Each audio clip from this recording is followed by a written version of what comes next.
obtenir le DNB, il y a plusieurs éléments qui sont pris en compte. Il y a le contrôle continu, c'est-à-dire que tout le travail qui a été réalisé par les élèves et qui a été évalué à partir de compétences dans 8 domaines du socle commun pour tous les élèves de 3e.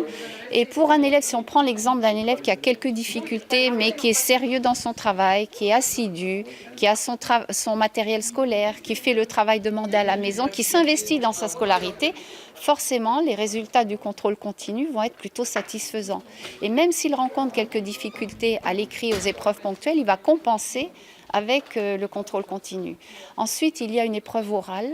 Et dans notre établissement, on prépare les élèves à l'épreuve orale pendant plusieurs semaines. C'est-à-dire que par petits groupes d'une dizaine, une douzaine d'élèves, ils sont pris en charge par des enseignants qui ont travaillé avec eux sur un projet, qui sont allés faire une visite en entreprise ou à partir du stage en entreprise d'une semaine. L'élève choisit son sujet et il le prépare. Donc quand il arrive devant le jury le jour de l'épreuve, ça se passe plutôt bien. Donc tout ça, ce sont des points qui sont cumulés et qui donne lieu à l'obtention du DNB. Et c'est ce qui explique que l'année dernière, on a eu des résultats plutôt satisfaisants. Voilà. Vous comptez réitérer ce résultat-là cette année?